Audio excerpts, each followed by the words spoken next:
సీట్లు గెలిచాం, 21 సీట్లు గెలిచాం.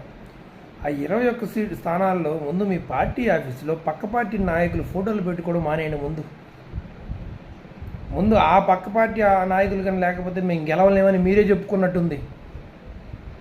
2 లక్షల ఓట్లు వచ్చిన బీజేపీకి 6 ఎంపీ సీట్లు ఇచ్చి 20 లక్షల ఓట్లు వచ్చిన మీరు రెండు ఎంపీ సీట్లు తీసుకున్నారు అంటేనే మీ స్థాయి, మీ స్థానం అర్థం అవుతుంది కదా. దానికి మళ్ళీ వచ్చి ప్రతి ఒక్కరు ఎక్కడో మూలన కూర్చున్న నాయకులు, అసలు 10 ఏళ్ల నుంచి పార్టీ ఇన్ఛార్జీలుగా ఉన్న వాళ్ళు, కనీసం ముక్కు మొక్క ఆ నియోజకవర్గంలో వాళ్ళకి కూడా తెలియని వాళ్ళు కూడా వచ్చి ఇప్పుడు జగన్మోహన్ రెడ్డి గారి మీద విమర్శలు చేస్తుంటే నాకు అనిపించింది, ముందు ఆ 21 స్థానాల్లో ఉన్న మీ పార్టీ, మీ ఎమ్మెల్యే ఆఫీసుల్లో పక్క పార్టీ నాయకుల ఫోటోలు ఉంటాయి.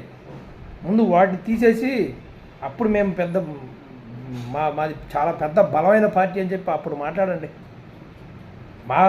మా ఎమ్మెల్యేలు లేకపోతే మా నియోజకవర్గ ఇన్ఛార్జీలు ఆఫీసుల్లో ఎవరి ఫోటో ఉండదు. మా జగన్మోహన్ రెడ్డి గారు, రాజశేఖర రెడ్డి గారి ఫోటో తప్ప మిగిలిన ఏ పార్టీ నాయకుల ఫోటోలు ఉండవు. 100% స్ట్రైక్ రేట్. ఆ స్ట్రైక్ రేట్ ఉన్న ఆఫీసులు, ఎమ్మెల్యే ఆఫీసులో పోయి చూస్తే అర్థమవుతుంది 4 పార్టీలు 3 పార్టీల నాయకులు బొమ్మలు ఉంటాయని.